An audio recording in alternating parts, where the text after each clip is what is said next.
अस्सलाम वालेकुम जी, सुबह सवेरे पाकिस्तान में बहुत खुशामदीद। मैं हूँ शिफा यूसुफ सही और मैं हूँ वैस मंगलवाला। मेरी तरफ से भी आप सबको अस्सलाम वालेकुम। खुदा का शुक्र है कि उसने हमें आज की सुबह देखना नसीब फरमाई।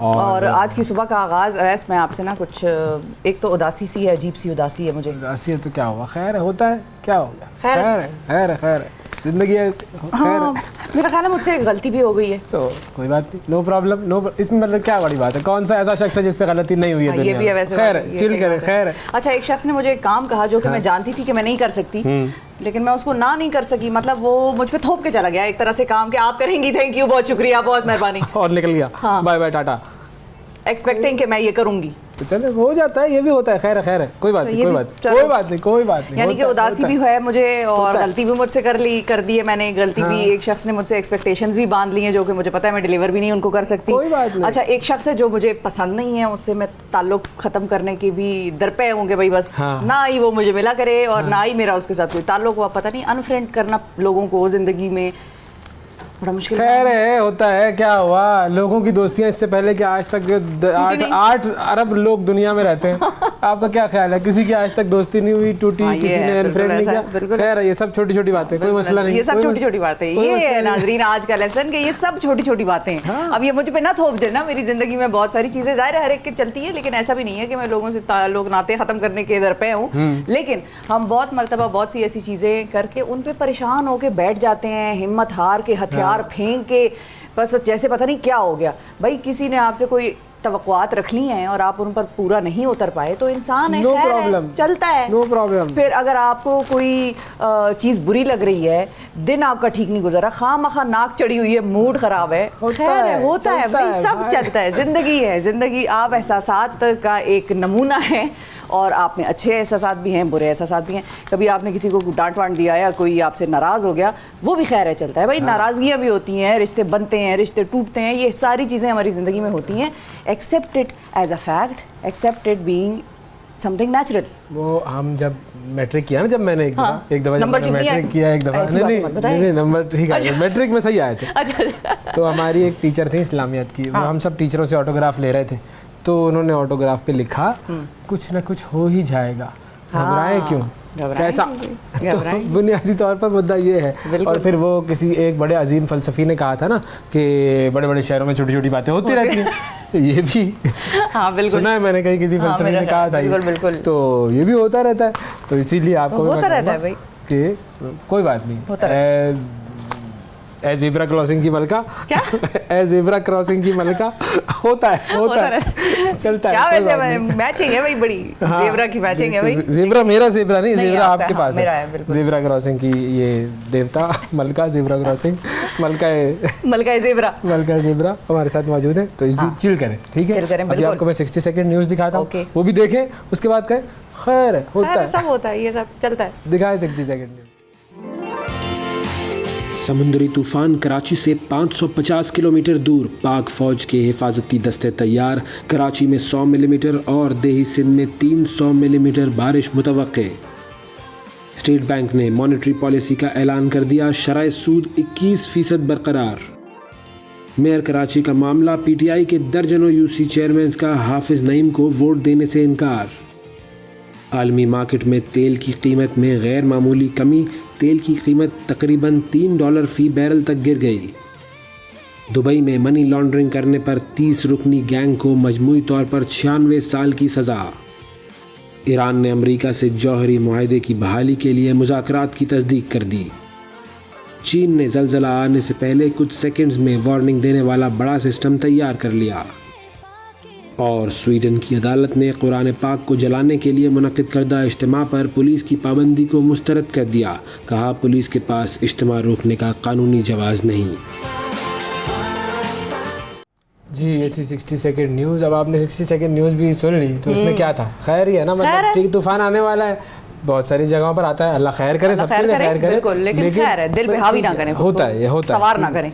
अच्छा, कुछ चीज़ों पे खैर नहीं भी है। अच्छा, वो क्या? मतलब स्टेट बैंक ने शरह सूद 21% रखी हुई है। अब सूद जो है वो ऐसा मामला है कि जिसमें कभी खैर हो ही नहीं सकती, ये तो अल्लाह ताला ने कह दिया, तो इसमें खैर नहीं हो सकती, इसको आपने सुधारना है।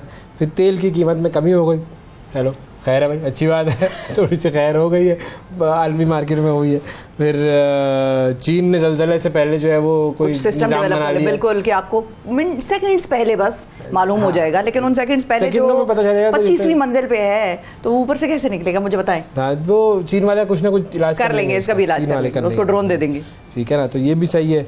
और हाफिज़ नईम साहब जो है वो पता नहीं उनको वोट देंगे मेयर के लिए सब लोग या नहीं देंगे, लेकिन हाफिज़ साहब खैर है, कोई बात हमें समझ आ रही है सारी, लेकिन खैर है हाफिज़ साहब। एक और मामला है जिसका खैर नहीं है। अच्छा, वो क्या है? वो आखिरी खबर जो थी कि स्वीडन की अदालत ने कहा है कि भाई ये जो कुरान जलाने के जो वाक़यात होते हैं उस पर पुलिस ने पाबंदी लगाई हुई है कि जी इस तरह से आप मजबे ना करें।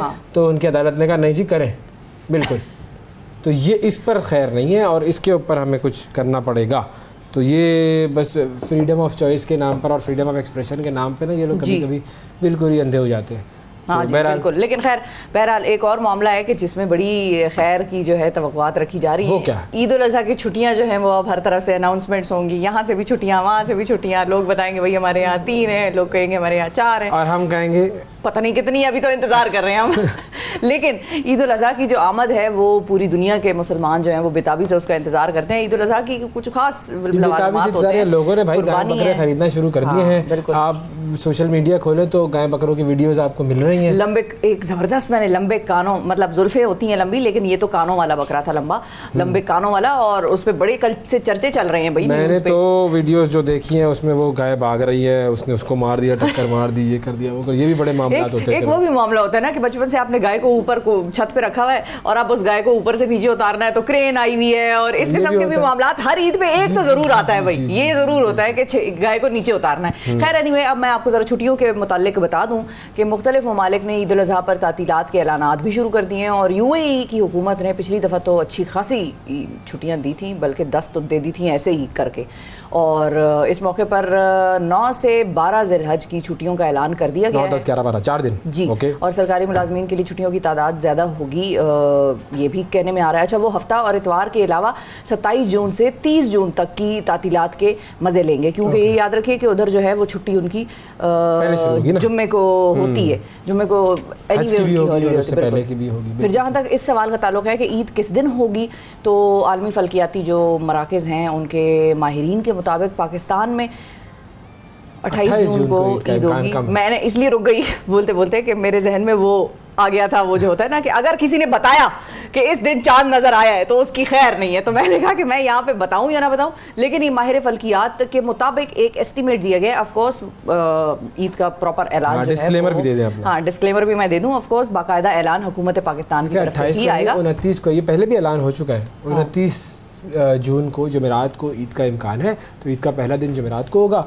तो उस हिसाब से दूसरा दिन जो है वो मेरे ख्याल में जुम्मे को हो जाएगा, मुझे लग तो यही रहा है, ठीक है ना। और उसी हिसाब से अगर मैं थोड़ा सा मजीद कैलकुलेशन करूं, नहीं इतना मैं ज़राए पे भरोसा नहीं करता हूं, मैं साइंटिफिक कैलकुलेशन के मुताबिक मेरा ये ख्याल है कि थर्ड डे जो है वो फिर हफ्ते को हो जाएगा।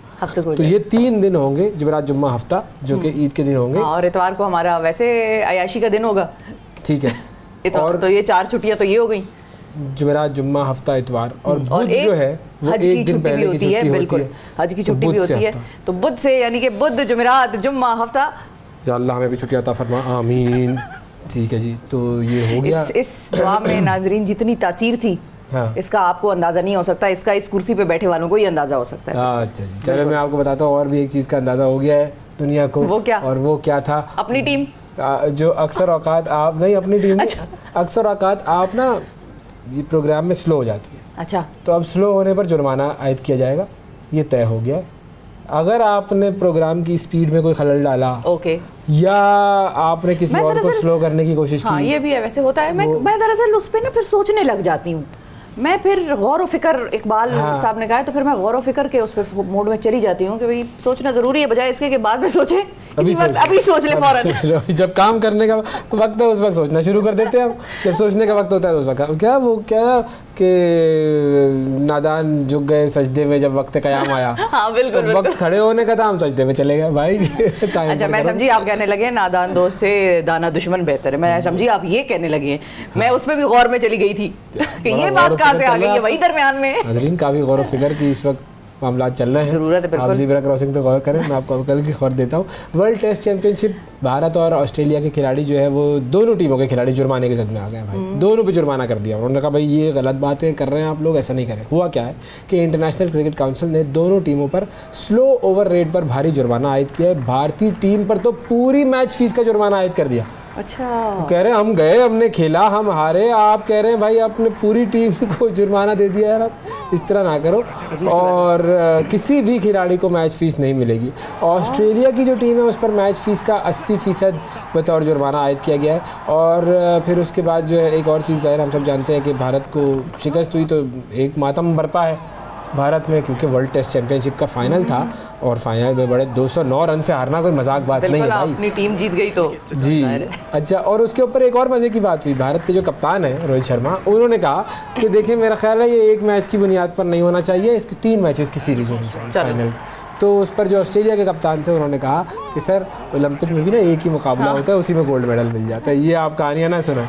उन्होंने बड़े बहाने बनाने की कोशिश की, लेकिन साबिक जो क्रिकेटर्स हैं वो ख़राब शॉट सिलेक्शन पर कोहली तक को उन्होंने नहीं छोड़ा, उससे जवाब का मुतालबा कर रहे हैं।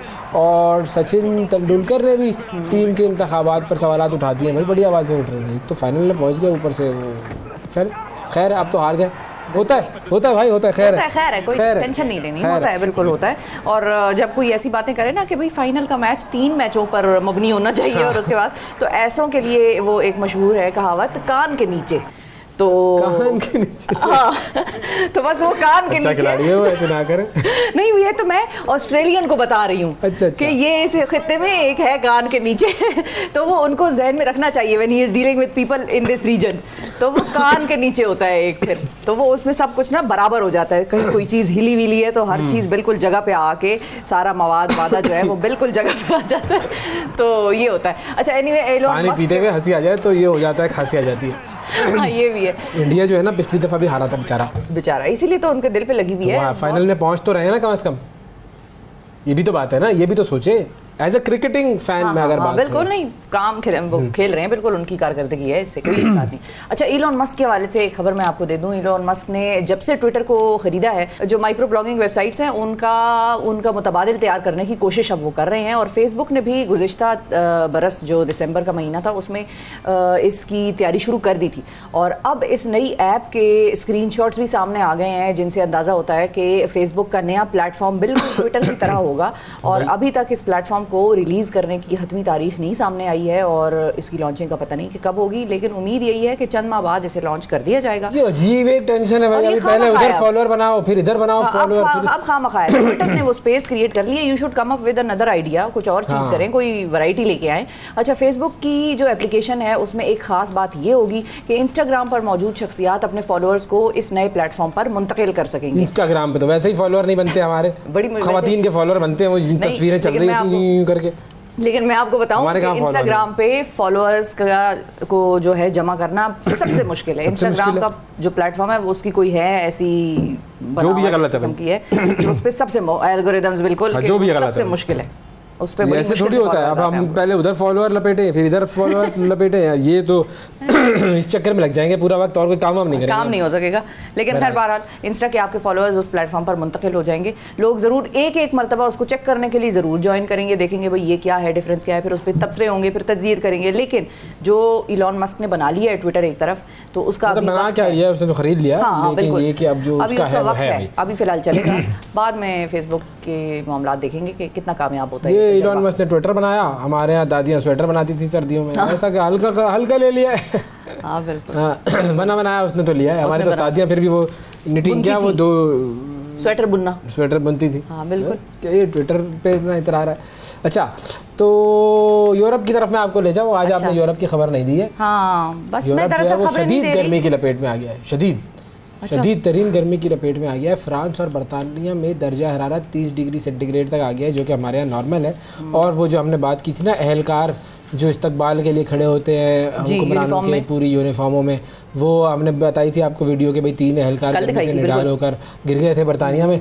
अब फ्रांस में भी ऐसा ही वाकया पेश आया है और कल वाली तो ये चल रही है, देखिए हमारी स्क्रीन पे कल वाली चल रही है। मडागास्कर के जो सदर हैं आंद्रे राजोलिना, वो फ्रांस के दौरे पर गए तो फ्रांसीसी सदर जो है एमानुएल मैक्रोन, उन्होंने उनका इस्तकबाल किया और इस मौके पर एक साथ में खड़ा हुआ फौजी एहलकार जो था वो गर्मी के बायस लड़खड़ाने लगा। फिर चंद लोगों ने उसको संभाला और उसको फिर सुतून के साथ बिठा दिया। अच्छा। मैक्रोन और ये जो रजोलिना साहब थे उनको इस हंगामे का इल्म ही नहीं हुआ और वो हाथ मिलाकर इमारत में चले गए। उनका भाई चलो। एक और ख़तरे की घंटी है वो पाकिस्तान और भारत के लिए और हमारे साहिली पट्टी पर जो है वो बज रही है और हमारे साहिली जो इलाके हैं वो ख़तरे से दो चार हैं, जिसकी वजह से मल्लाहों को समंदर में ना जाने की हिदायत कर दी गई हैं और बड़ी सख्ती से इस दफ़ा जो है उस पर अमल दरामद कराया जा रहा है। ये समुद्री तूफ़ान कराची के साहिल से करीब तर होता जा रहा है, तकरीबन 400 किलोमीटर करीब रह गया है। बिल्कुल। और इसकी वजह से सिंध में 100 मिलीमीटर तक बारिशें मुतवक्के हैं, जबकि सिंध में कराची में 100 मिलीमीटर तक हो जाएगी और सिंध के जो दही इलाके हैं वहां पर तो कहा जा रहा है कि 300 मिलीमीटर बारिश हो जाएगी। बिल्कुल। और मुराद अली शाह साहब ने भी कल जब प्रेस कॉन्फ्रेंस की तो उन्होंने भी अपने जो सिंध में इसके हवाले से इकदाम थे उनका जिक्र भी किया। उन्होंने कहा हम बिलबोर्ड्स वगैरह भी उतरवा रहे हैं जो इस किस्म की खतरनाक बिल्डिंग्स हैं। बिलबोर्ड तो खैर हुजूर वाला जनाब अली इज्जत बाप जान के अमान पाऊँ तो अर्ज करूँ कि बिलबोर्ड उतारने का ऑर्डर तो अदालतों ने काफ़ी अरसे से दे रखा है। चलो तूफान अब ऑर्डर दे रहा है तो उसकी वजह से उतार ले बस चले। और मुझे इसका नाम नहीं समझ में आया बेचारे, बिपरजॉय। अच्छा, बिपरजॉय पता नहीं क्या है। ये मैं आपको बताता हूँ, मैंने इसके ऊपर थोड़ी तहकीक की। अच्छा बताएं क्या है। क्या है बेसिकली ये जो है ये बंगाली ज़बान का लफ्ज़ है, इसका मतलब है आफत। ओके जी। और तूफ़ानों के नाम जो है ना वो बेसिकली वर्ल्ड मेट्रोलॉजिकल ऑर्गेनाइजेशन है उसकी जानिब से जारी हुक्मनामा, एक उसका पूरा एक प्रोटोकॉल है, उसके तहत रखे जाते हैं। अच्छा। और समुद्री तूफ़ानों के नामों की हमारे खित्ते में 13 फहरिस्तें मौजूद हैं। पहली जो फहरिस्त है उसके नाम ख़त्म हो गए। बेपरजॉय जो है वो दूसरी फहरिस्त का पहला नाम है जो कि बांग्लादेश ने तजवीज़ किया था। ओके, तो हमने भी कोई नाम तजवीज़ किया है वैसे? मेरा ख्याल है किया था हमने। मेरा ख्याल है हमने किया था, हमने खबर भी दी थी आपको, इफ आई एम नॉट। पहले 2 खवातीन के नाम पर भी थे ना वो, इस तरह से वो अमेरिका में खवातीन के नाम पर होते हैं, लेकिन मर्दों के नामों पर भी होते हैं, फ्रांसिस जोन्स वगैरह, हरिकेन फ्रांसिस और हरिकेन कैटरीना और ये सब, तो वहाँ पे उन्होंने इक्वल रखा हुआ है। बिल्कुल जी। तो ये तो हो गया मामला इनका। अब हम एक काम करते हैं कि मौसम की तरफ बढ़ते हैं। हाँ बिल्कुल। उसके बाद हम जरा देख लें, हमारे रिपोर्टर वगैरह भी होने चाहिए क्योंकि कराची में जो है वो काफ़ी सूरत हाल, और जो मैं सोशल मीडिया पर वीडियो देख रहा हूँ, जो हालात देख रहा हूँ मैं तूफ़ान की, बन्नू की खास तौर पर, और जिस तरीके से वहाँ पर बुरा हाल हुआ है भाई, जानवरों के पूरे वो जिसको कहते हैं ना रेवड़, वो रेवड़ जो है वो ज़मीन पर पड़े हुए हैं और उनकी जानें चली गई। और बहुत सारे लोग उस इलाके के, क्योंकि ज़ाहिर है बहुत उस तरह से एडवांसमेंट नहीं हुई अभी उन इलाकों में, तो बहुत सारे लोग ये भी बताते हैं, कल मैं पढ़ रही थी कि वो कहते हैं कि हो सकता है पाकिस्तान में भी ये साइक्लोन्स किस्म का और इस किस्म का मामला शुरू हुआ हो इन इलाकों में, लोगों को पता ही ना चला। लोग आमतौर पर आम जबान में यही कहते हैं कि भाई तूफान आया, उन्होंने ये थोड़ी देखा कि वो तूफान किस तरह से घुमा या किस तरह से, क्योंकि वो जानवर कहते हैं पूरे के पूरे रेवड़ मरे हुए हैं उधर पड़े हुए थे जमीन। अच्छा, फिर अब इनखला का सिलसिला भी शुरू कर दिया गया है। बहुत सारे लोगों को इनखला किया जा रहा है। 50 के करीब जो है वो कल तक इनखला हो गया था और बात ये हो रही है कि तकरीबन 80-90 हज़ार लोगों को जो है वो शायद मुंतकिल करना पड़े। अब ये कितना तूफ़ान हमारे यहाँ पर पहुँचेगा या नहीं पहुँचेगा, क्योंकि अभी भी हो सकता है थोड़ी सी वो डायरेक्शन चेंज कर रहा था जो आखिरी खबरें आने तक, तो अगर वो डायरेक्शन चेंज कर लेता है तो फिर वो शायद गुजरात वगैरह की तरफ निकल जाए, या अगर दूसरी तरफ जाएगा तो फिर ओमान की तरफ निकल जाएगा। अगर हमारी तरफ ही आता है, बारिशें वगैरह तो होंगी जो आज से तवक्को है कि हो जाएंगी और कल थोड़ा सा शदीद मामला होगा, लेकिन ये है कि अगर तूफ़ान ना ही आए तो अच्छा है, क्योंकि हमने जो तबाहियाँ देखी हैं जिस तरह की, और कराची की जो साहिली पट्टी पर जिस तरह से लोग आबाद हैं, ख़ास तौर पर अगर आप सी व्यू की तरफ देख लें या क्लिफ्टन की तरफ देखें, तो वो एक काफ़ी ख़तरनाक मामला हो सकता है। फ़ौज जो है वो इस वक्त रेडी है, कंट्रोल रूम कायम किए जा चुके हैं, एयरपोर्ट पर इंतज़ामात हो चुके हैं मुख्तलिफ़ चीज़ों की, और उसके अलावा छुट्टियाँ वगैरह जो इमरजेंसी स्टाफ होता है उसको भी मनसूख कर दी हैं। बिल्कुल। रबिया खान साहब हमारी नुमाइंदा कराची से मौजूद हैं हमारे साथ, उनसे हम बात करते हैं, क्योंकि ख़बरें कुछ ये आ रही हैं कि कराची में आज हल्की बारिश होगी और हैदराबाद वगैरह में कल तेज़ बारिश होगी, और जो तूफ़ान है वो कल अपना रुख भी चेंज करेगा और केटी बंदर और गुजरात से टकराएगा। तो रबिया खान चूँकि एक्सपर्ट हैं इसकी, वो बताएंगी। अस्सलाम वालेकुम रबिया। बैठ जाती।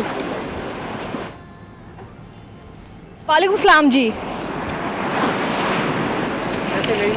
बहुत शुक्रिया रबिया। कहाँ पर मौजूद हैं बताइएगा। मौसम समुंदर पे यहाँ आवाज़ें तो आपने आ रही है समुंदर की। मैं जानबूझ के पूछ रही हूँ।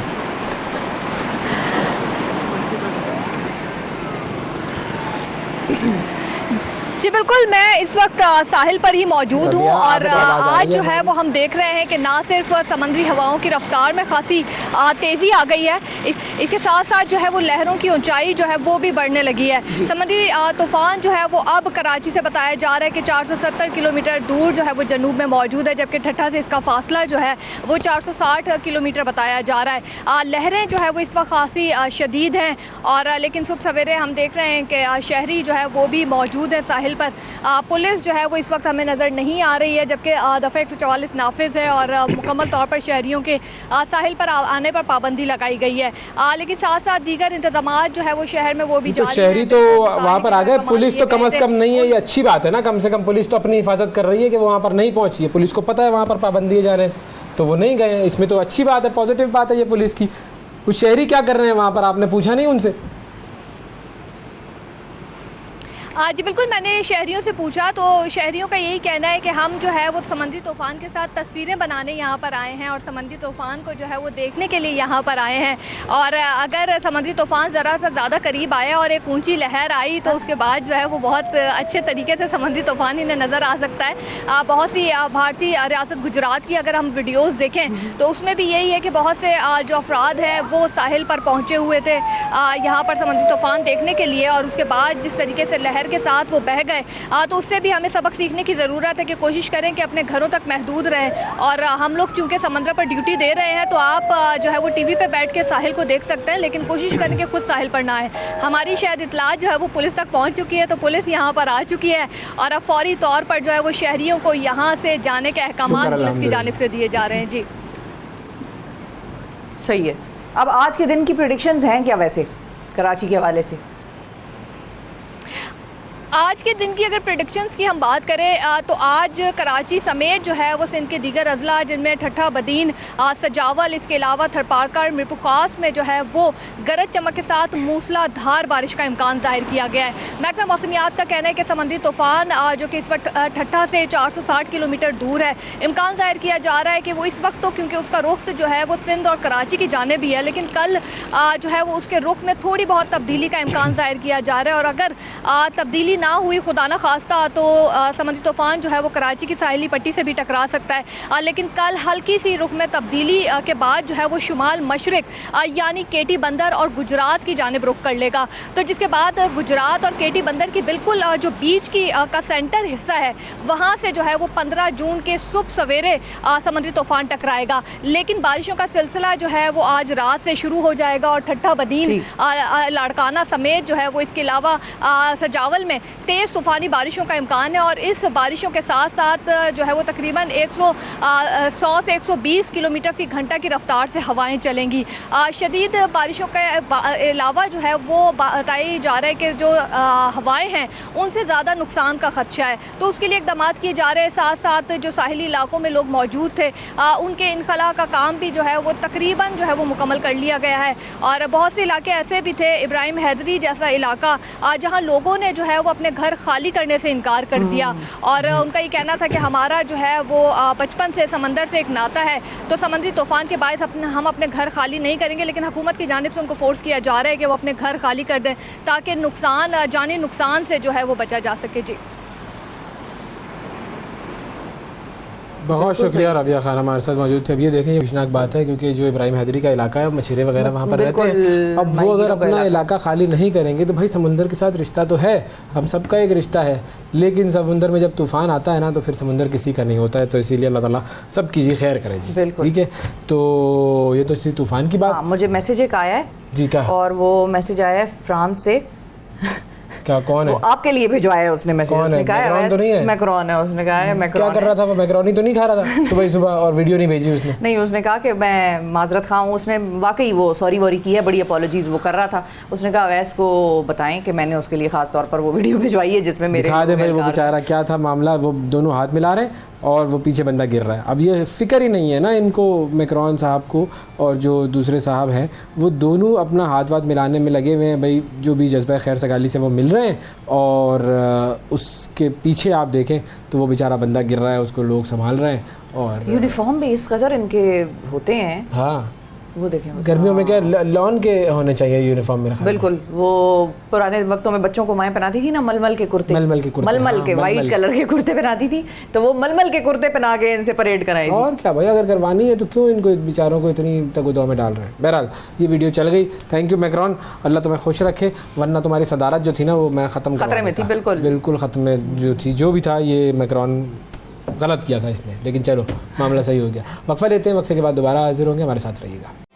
सुबह सवेरे पाकिस्तान, सुबह सवेरे पाकिस्तान, सुबह सवेरे पाकिस्तान।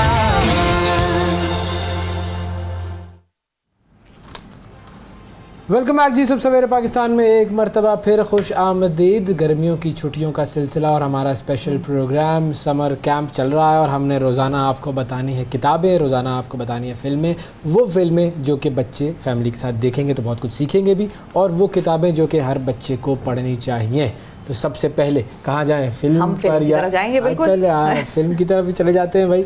मैं किताबों की तरफ जाना चाह रहा हूँ तो आप फिल्मों की तरफ ले जाती है। नहीं, फिल्में अच्छी होती है, फिल्में देखनी चाहिए और ढंग की फिल्में देखनी चाहिए। हारून शोएब साहब हमारे साथ मौजूद हैं, हमारे फिल्म एनालिस्ट। अस्सलाम वालेकुम हारून साहब, कैसे हैं? थैंक यू सो मच जी, अस्सलाम वालेकुम। हारून साहब बहुत शुक्रिया सर, आपने प्रोग्राम के लिए वक्त निकाला। ये बताइए आज बच्चों को कौन सी 2 फिल्मों के बारे में बताएंगे आप? जी आज हम बात करेंगे बच्चों से ख़ास तौर पे जो 2 फिल्में मैं लेकर आया हूँ उनके लिए एज माई रिकमेंडेशंस। वो एक तो पाकिस्तानी फ़िल्म है जिसका नाम है सितारा, अच्छा। और दूसरी जो एनिमेटेड इंग्लिश फिल्म है उसका नाम है फाइंडिंग नीमो। फाइंडिंग नीमो और सितारा, ठीक है। सितारे के बारे में इतना नहीं हम जानते, इसलिए पहले आगाज हम सितारे से करते हैं। फाइंडिंग नीमो यकीनन बड़ी मशहूर और मकबूल है बच्चों में भी, तो पहले बताएं जरा कि सितारे में हमें क्या देखने को मिलेगा और सितारा क्यों देखनी चाहिए बच्चों को? अच्छा जी, जो पहली पाकिस्तानी फिल्म जिसकी हम बात करने लगे हैं वो बेसिकली उर्दू फिल्म नहीं है क्योंकि इट्स अ साइलेंट फिल्म। सो ये एक शॉर्ट ड्यूरेशन की फ़िल्म है, लेकिन मैं इसलिए ख़ास तौर पे इसको पहली रिकमेंडेशन के तौर पर लेकर आया हूँ क्योंकि इसका मैसेज बहुत अच्छा है। शर्मीन उबैद चुनॉय की लिखी हुई और डायरेक्ट की हुई फिल्म है। आपको पता है कि शर्मीन उबैद चुनॉय जो है वो पाकिस्तान की ऑस्कर विनिंग जो है वो डायरेक्टर हैं और ये उनकी फ़िल्म है और बहुत खूबसूरत फिल्म है। 15 to 18 मिनट्स ड्यूरेशन की ये एनिमेटेड फिल्म जो है उसका मैसेज जो है वो बहुत अहम है और वो बच्चों के लिए भी बहुत अहम है और बड़ों के लिए भी बहुत अहम है। तो बड़ा अच्छा है कि जब अभी छुट्टियां शुरू हुई हैं तो बड़े और बच्चे मिलकर ये फिल्म देखें, और ये फिल्म अवेलेबल है ऑनलाइन भी और OTT प्लेटफॉर्म्स के ऊपर भी। अच्छा। तो ये फिल्म देखें, इसके अंदर मैसेज बहुत अच्छा है बच्चियों के हवाले से, बच्चियों की तालीम के हवाले से। So it's a very interesting film और ये पाकिस्तान की शुरू की एनिमेशन फिल्मों में से है।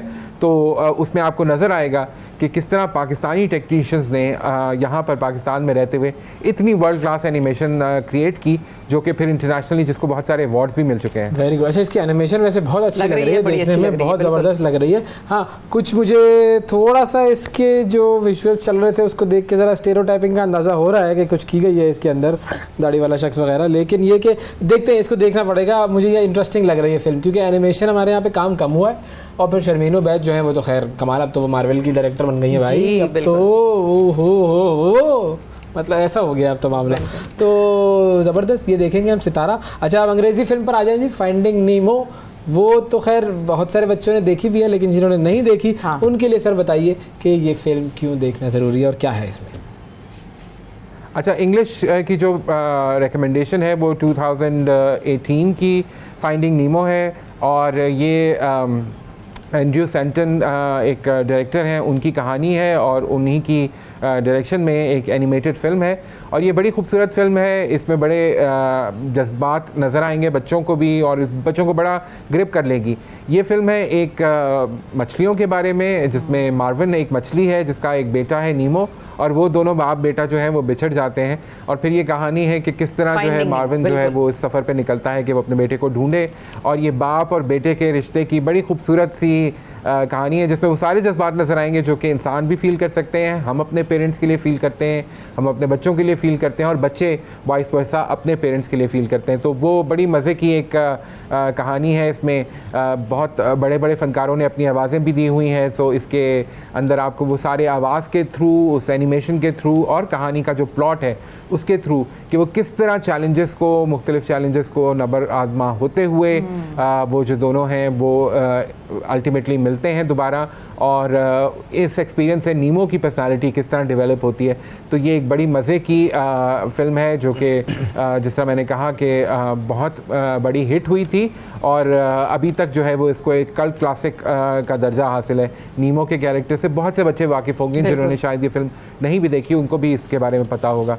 तो ये एक फ़िल्म है जो कि मैं रेकमेंड करूँगा कि बच्चे ये भी ज़रूर देखें। इस हफ़्ते की ये 2 रिकमेंडेशंस हैं, सितारा जो कि पाकिस्तान की एक एनिमेटेड फ़िल्म है और फाइंडिंग नीमो जो कि इंटरनेशनल एक फ़िल्म है US की बनी हुई। ज़बरदस्त जी, बहुत शुक्रिया अदा करेंगे। हारून शुएब नाज़रीन हमारे साथ थे और बच्चों के लिए मूवीज़ की रिकमेंडेशंस लेकर आ रहे हैं। नीमो जो है वो 2003 में आई थी जी, और जब ये फिल्म आई ना, अच्छा जब मैंने इसको देखा, इस फिल्म को जब आई थी उसी वक्त आपने देख लिया था? हाँ, बिल्कुल, क्योंकि वो मतलब कुछ अर्से बाद ही देख लिया था, मतलब कोई ज़्यादा मैं फासला रखा नहीं था, क्योंकि एक तो ये इतनी अच्छी मूवी लगी मुझे जो इसके बारे में जब हमने सुना तो मैंने कहा यार फ़ौरन देखना चाहिए। अच्छा, फिर मज़े की बात ये कि जब ये फिल्म जब मैं फ़िल्म पढ़ाता था यूनिवर्सिटी में, तो इस फिल्म के स्क्रिप्ट को मैंने कई मरतबा अपने स्टूडेंट्स को पढ़ाया भी है कई कोर्सेज में। अच्छा। क्योंकि उसकी वजह ये कि अगर किसी ने फिल्म मेकिंग को स्टडी करना है और ख़ास तौर पर डायलॉग्स और इमोशंस का किस तरीके से यूटिलाइजेशन करना है, चंद ही मिनटों में आप कितने इमोशंस के ज़रिए गुजार सकते हैं अपने व्यूअर्स को, ये आपको इस फिल्म के अंदर नज़र आएगा। फिर जो कैरेक्टर्स हैं वो इतने स्ट्रॉन्ग बनाए हुए हैं, इतने कमाल कैरेक्टर्स बनाए हुए हैं, उन कैरेक्टर्स के ट्रेड्स से आप रिलेट भी कर सकते हैं और आपको हर लम्हे वो जो अपना इमोशन होता है ना, वो बस कभी आपको लगता है उतार चढ़ाओ, इस तरीके से इतनी फास्ट पेस्ड ये मूवी बनाई गई है। ये कमाल काम किया, बहुत शदीद काम। इसको कहते हैं कि बस आखिर ही कर दिया। हाँ, ये हुआ, सबको देखनी चाहिए फाइंडिंग नीमो। और उर्दू वाली वो एक हिंदी वाली भी अवेलेबल है, वो मत देखें, ठीक है, वो भी अच्छी उन्होंने वॉइस ओवर की है, डबिंग की है, लेकिन जो लेकिन जो अंग्रेजी वाली है वो ज़्यादा अच्छा है, वो देखें ज़्यादा, ताकि आपकी जो ज़ुबान है वो भी अंग्रेज़ी ज़ुबान की भी इम्प्रूवमेंट हो। जैसे हम बचपन में हमें एक्सरसाइज किया करने के लिए कहा जाता था कि डॉन अखबार पढ़े भाई, हाँ, डॉन अंग्रेज़ी के लिए ये एक स्टैंडर्ड था कि भाई डॉन अखबार पढ़ें, और वो सबने पढ़कर सीखी है। तो इसीलिए जो फिल्में हैं उनको आप ओरिजिनल लैंग्वेज में देखें, ज़्यादा मज़ा आएगा। बिल्कुल, हाँ, ऐसा ही है। अब कहाँ चलें जी? हम चलते हैं किताबों की तरफ चलते हैं। मुशर्रफ अली फारूकी साहब हमारे साथ मौजूद हैं और वो हमें बताएंगे आज की किताबों के हवाले से। अस्सलाम वालेकुम मुशर्रफ साहब, कैसे हैं आप? जी बिल्कुल ठीक, thank you so much for inviting me sir. अच्छा, आज बताइए सर, कौन सी 2 बुक्स हैं जो रेकमेंड कर रहे हैं आप बच्चों को? जी, आज जिन 2 किताबों का हम जिक्र करेंगे उसमें एक तो बहुत ही मशहूर किताब है, सब बच्चे उसको जानते हैं, बल्कि बड़े ज़्यादा जानते हैं, वो है टोट बटोट के कारनामे और टोट बटोट की दुनिया। इसमें टोट बटोट जो कि सूफ़ी तबस्सुम साहब का बहुत मशहूर किरदार है, उसके बारे में कहानी है। दूसरी किताब जो अंग्रेज़ी की है उसका नाम है monster folk tales of Pakistan. इसमें पाकिस्तान के हर सूबे से कोई एक मॉन्स्टर की कहानी या एक बला की कहानी। अच्छा, वेरी इंटरेस्टिंग। तो सबसे पहले फिर हम टोट बटोट से शुरू करते हैं, क्योंकि हम में से हर एक ने, जो भी हमारी इस एज कैटेगरी में है, उन सब ने टोट बटोट पढ़ा ही है। टोट बटोट ने पता नहीं मछली पकाई, टोट बटोट की मोटर कार, एक था लड़का टोट बटोट खाता था बादाम अखरोट, ये सब हमने किया है। सूफी तबस्सुम साहब का बड़ा शुक्रिया कि उन्होंने हमारे बचपन की ये बड़ी कमाल चीज़ बनाई। तो बताइए सर टोट बटोट के बारे में। अच्छा जनाब, ये टोट बटोट की दुनिया जो है, ये सूफ़ी तबस्सुम साहब की बहुत मशहूर किरदार टोट बटोट के ऊपर नज़में हैं उनकी। इसके अंदर मसलन मैं आपको थोड़ा सा इसका एक छोटे सी 2 लाइनें पढ़ देता हूँ। जरूर चलें। एक था लड़का टोट बटोट, बाप था उसका मीर सलोट, पीता था वो सोडा वाटर, खाता था बादाम अखरोट। एक था लड़का टोट बटोट। तो ये टोट बटोट साहब हैं, दरख्त के नीचे बैठे हुए हैं, बादाम खा रहे हैं, अखरोट खा रहे हैं और सोडा वाटर पी रहे हैं। तो ये इस तरह के इनके टोट बटोट के मुर्गे हैं, टोट बटोट के चूहे हैं, टोट बटोट के भाई हैं, और इस तरह इसमें सारी टोट बटोट साहब की मुख्तलिफ कहानी है। जो एक किरदार है सुफी तबस्सुम साहब का बनाया हुआ, और ये बहुत ही पॉपुलर हुआ था, सबको ज़ुबानी याद थी, हमको भी याद थी, आपको भी वाले सुनी होंगी। तो ये इस किताब के अंदर इन किरदारों के ऊपर छोटी छोटी नज़में, खूबी इसके अंदर ये है कि बच्चों को ये नज़में जल्दी से याद हो जाती हैं और उनको लैंग्वेज सीखने के अंदर उससे आसानी होती है कि चीज़ को रिपीट कर करके। ये थोड़ी छोटे बच्चों के लिए जो है, छोटे बच्चों के लिए है, और ये तो आपकी रिकमेंडेशन भी टॉप नॉच रिकमेंडेशन है, बिल्कुल हमारी तरफ से फुली एंडोर्स्ड। अच्छा, अब अगली जो अंग्रेजी की किताब है उसके ऊपर आ जाते हैं कि अंग्रेजी लैंग्वेज से आप कौन सी किताब आज लेकर आए हैं बच्चों के लिए? तो आज जिस अंग्रेज़ी किताब को हम डिस्कस कर रहे हैं उसका नाम है monster folk tales from Pakistan, और इसमें पाकिस्तान के मुख्तलिफ इलाकों से 5 मॉन्स्टर्स की या बलाओं की कहानी है। अच्छा। और किस तरह उन बलाओं से लोगों ने मुकाबला किया। अच्छा। उसमें बच्चे भी हीरो हैं, बड़े भी हैं। सिंध से मोरड़ों की कहानी है, पंजाब से राजा रसालू की है, फ्रंटियर्स हमारे जो नदर्न एरियाज़ हैं वहाँ से बदरी जमाला और सैफुल मलूक की कहानी है। इसी तरह पंजाब से बलूचिस्तान से गोंदरानी की कहानी है, और गिलगित से मियो खाओ सोनी और किंग जो बादशाह था वहाँ का श्री बदत, उसकी कहानी है जो आदमखोर बादशाह था। तो ये वो कहानी है जो इस किताब के अंदर हैं, और इनके अंदर बच्चों को पढ़कर इन सब चीज़ों से अपने न सिर्फ अपने इलाकाई लोक कहानियों को जानने में मदद मिलती है, बल्कि किस तरह बच्चे मुश्किल हालात का मुकाबला करते हैं उनको वो भी जान सकते हैं। थैंक यू मुशर्रफ साहब, वाकई बड़ी ज़बरदस्त आपकी चॉइस है। और ये देखें ना, ये हमारे पास कितना कमाल लिटरेचर लिखा गया है। मसला ये है कि हम जानते भी नहीं है, हमने सिंड्रेला के चक्कर में पड़ गए हैं हम, और कौन से उसके वो beauty and the beast, Cinderella, बहुत सारी चीजें जो मतलब ठीक है, उससे भी हमने बड़ा सीखा। बिल्कुल। लेकिन ये है कि अपना इलाकाई भी उसका अगर एनालिसिस करें तो बहुत कुछ गड़बड़ ही सीखा है। वो बेचारी सिंड्रेला उस चक्कर में लगी हुई है, बस चूता खो गया उसका, मामला। भाई बच्चों को पहले मॉरल वैल्यूज, कैरेक्टर, ये सारी चीज़ें तो सिखा दो। बहरहाल ये इसमें भी फोक टेल्स जो हमारी हैं इसमें भी कुछ मामला होते हैं इस तरह के, लेकिन ये कि हमारा अपना जो कल्चर है वो इतना रिच है, इतना ज़्यादा रिच है, हमने उसको एक्सप्लोर नहीं किया। तो हम पूरी कोशिश कर रहे हैं समर कैंप में करवाएं, ये हमारा मिशन है। ठीक है शिवा, बिल्कुल सही है। अब हम जाते हैं एक वक्फे की तरफ, वक्फे से वापस आएंगे तो आपसे दोबारा मिलते हैं। Stay with us. सुबह सवेरे पाकिस्तान, सुबह सवेरे पाकिस्तान, सुबह सवेरे पाकिस्तान।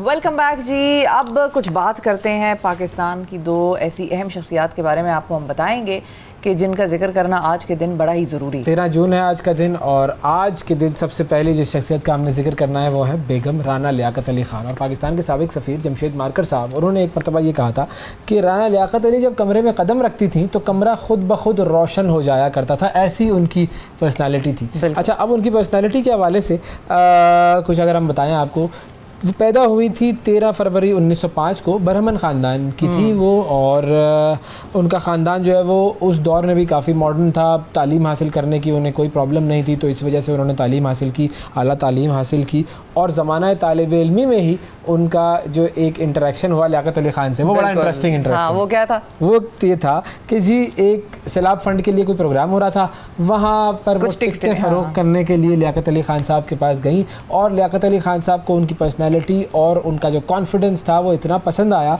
और वो फिर वो फंक्शन उन्होंने अटेंड किया राना लियाकत अली ख़ान साहिबा के साथ ही, और फिर उसके बाद उनकी मुलाकातों का सिलसिला शुरू हुआ, और फिर उनकी अंडरस्टैंडिंग डेवलप हुई, और शादी हुई बनी फिर वो बिल्कुल 1933 में उन्होंने शादी कर ली थी। और राना लियाकत अली ने शादी के वक्त इस्लाम कबूल कर लिया था, और काफ़ी अर्सा लेकिन इंसान चहमगोइयां करता है, अल्लाह ताला तो सबको जो है वो वेलकम कहते हैं ना। बिल्कुल, वो वेलकम कहते हैं, और मुसलमानों का भी दीन यही कहता है कि जो इस्लाम में दाखिल हो रहा हो उसको दोनों हाथों से, दोनों बाजुओं से उसका जो है वो इस्तकबाल करें। अच्छा, उन्होंने 1949 में ख़वातीन के हुकूक के लिए बड़ा काम किया, और काम का आगाज़ बाकायदा तौर पर किया ऑल पाकिस्तान विमेन एसोसिएशन अपवा से, और वो आज तक ख़वातीन को याद है, जो भी पोलिटिकली एक्टिव ख़वातीन है वो अक्सर इस बात को जानती हैं, और वो खुद इसकी वाकिफ़ हैं इससे कि उन्होंने ख़वातीन की हुकूक के लिए, उनके लिए बिल्कुल, और उनकी एम्पावरमेंट के लिए राना लियाकत अली साहिबा ने कितना काम किया। अच्छा, लियाकत अली खान साहब चूँकि अपना सब कुछ भारत में छोड़ आए थे जब उन्होंने हिजरत की पाकिस्तान की तरफ, तो जब उनको कत्ल किया गया तो बेगम राना लियाकत अली खान के पास उस वक्त सिर्फ़ और सिर्फ 300 रुपये थे जब ये उनके शौहर का कत्ल हुआ है।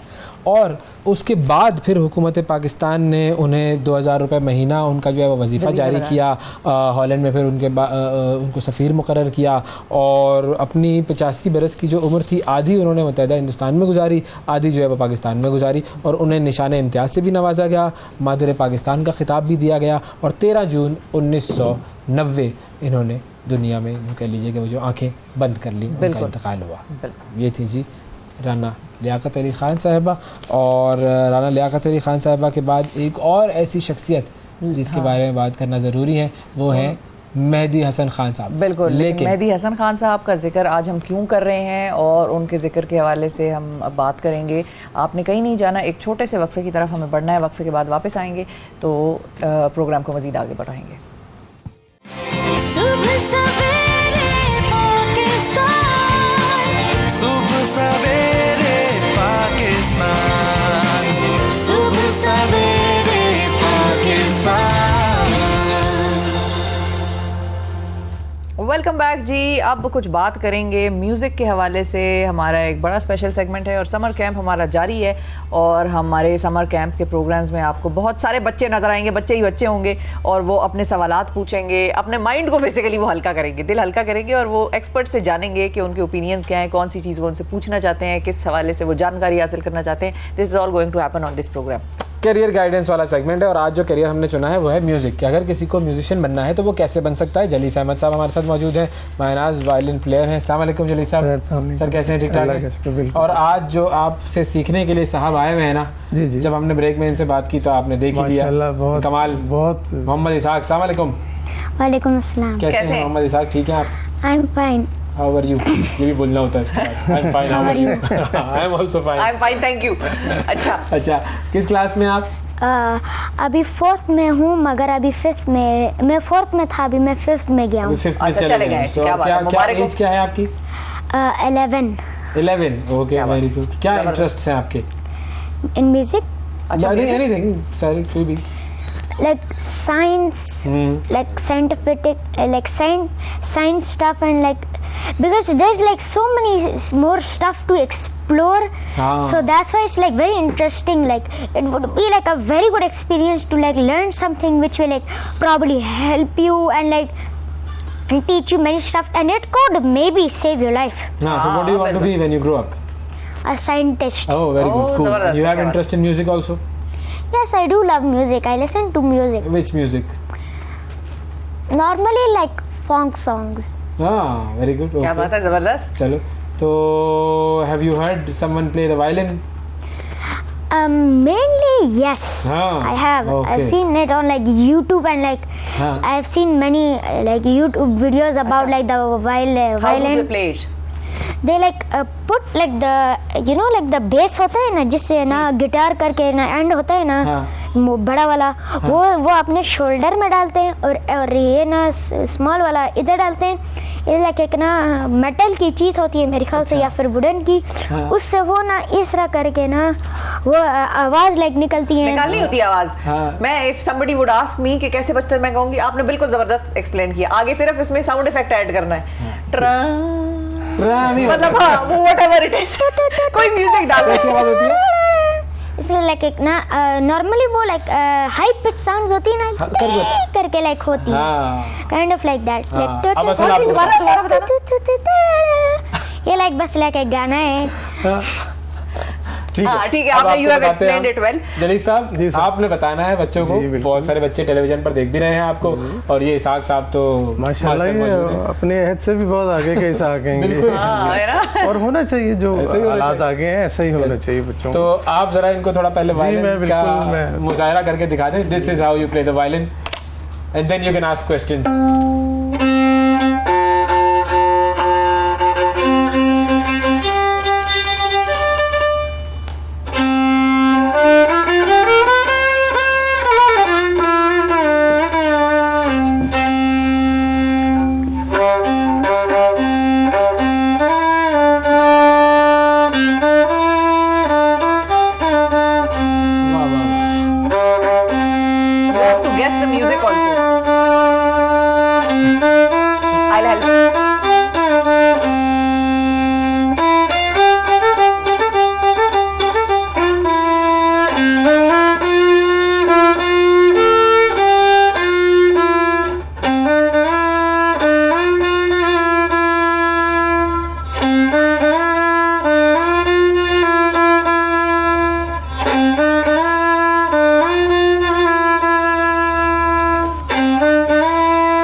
इसाक साहब, कोई सवाल आप करना चाहिए? Want to ask some questions?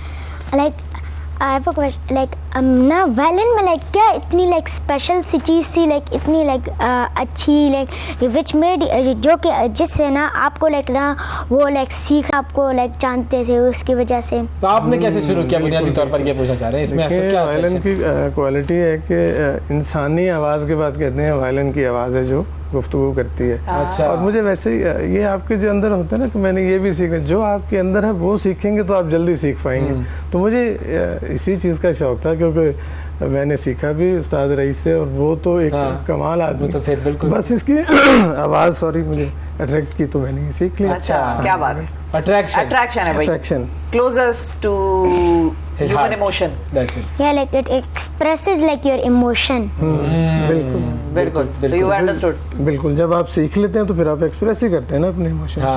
Like whether you are like happy or like you're sad. बिल्कुल बिल्कुल, ये ऐसे ही है, दोनों एक कंप्लीट साज है। थोड़ा हैप्पी म्यूजिक दीजिएगा जरा। अच्छा, हैप्पी जरा सा, एक छोटा सा।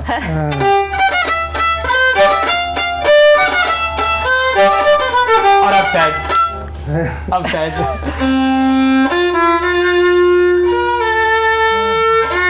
This is mainly like usually like sad movies. हाँ जी, अब पूछे, क्या पूछ रहे हैं इसाक? Like आप कि like किसी ने आके आपको like टीच किया था, या फिर आपने like जी ना? जी बिल्कुल, बगैर टीच के तो आप नहीं सीख सकते ना।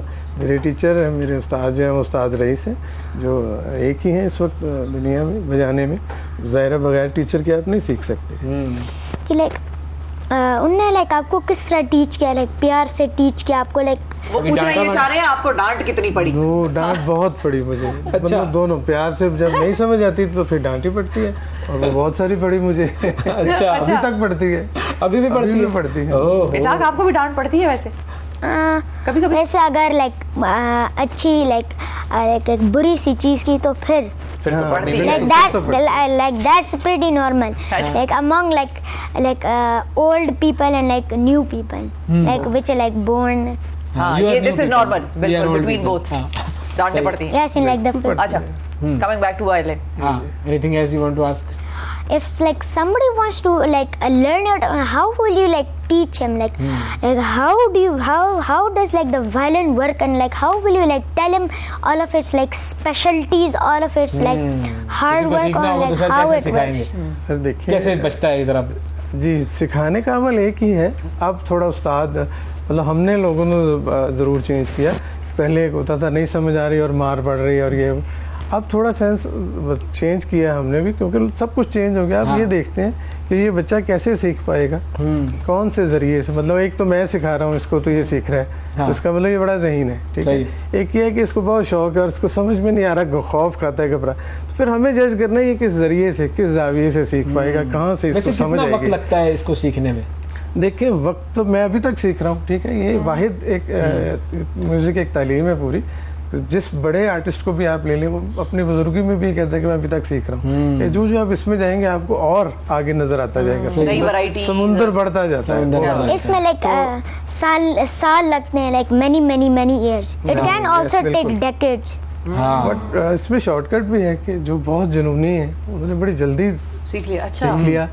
लेकिन चूंकि हर रोज नया काम है तो नए काम के लिए मेहनत जरूरी है। करियर वाइज कैसा है? अगर कोई बच्चा आज सिलेक्ट करे कि भाई मुझे म्यूजिशियन बनना है, हाँ जी, तो और मेरा मेन जो इंस्ट्रूमेंट है वो वायलिन है, बिल्कुल ऐसे हम बजा रहे हैं आपके सामने, ठीक है ना। हमने बहुत, लेकिन ये हर काम में, इसमें नहीं, हर काम में हर्डल तो है, हर्डल्स होंगे, ठीक है ना। हालात के मुताबिक आते हैं तो इसमें भी आए, लेकिन जब आप बन जाते हैं ना तो फिर आप गए, फिर आगे से आपको यहाँ नहीं किसी ने बुलाया तो कराची बुला लेंगे, कराची ने बुलाया तो लंदन बुला लेंगे, फिर आप चल गए। आप कहाँ गए हैं? मैं तो फिलहाल पाकिस्तान में ही बजाया, सारे पूरे पाकिस्तान में आपने बजा लिया बाहर, क्योंकि मेरा नाम रईस भाई के साथ जाता है तो फिर रईस भाई, तो फिर रईस भाई, हाँ जी, वो आते हैं तो कहते हैं कुछ नहीं चाहिए, तो मैं फिर कुछ नहीं में आ जाता हूँ। अल्लाह अकबर। नहीं तो अभी मुझे जाना है, देखिए उन्होंने कहा मुझे दुबई मुझे शायद बुलाना चाह रहे हैं। जबरदस्त है भाई। ये जो कुछ सवाल आ रहा है उसके जहन में, can I like try the violin? Yes, try करवाएं ना भाई, बिल्कुल ट्राई करवाएं। ये है इसकी पोजीशन, ठीक है। मैं इसको बल्कि इनके कंधे पे लगा के जरा, जी यही ये चलो ये ऐसे इसको यूं नहीं करना, यूं रखना है। ओके, ये ले। जी जी, और ये यूं पकड़ना है आपने। ओके, इसको टच नहीं करना। चलिए,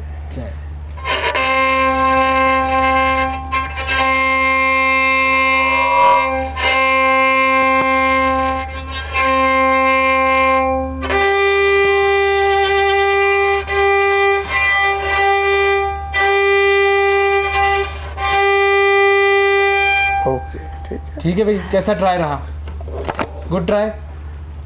It was like it sounded like very good, not gonna lie. It was like very like a very like fun experience to try. So what is the instrument that you have thought that you might want to learn?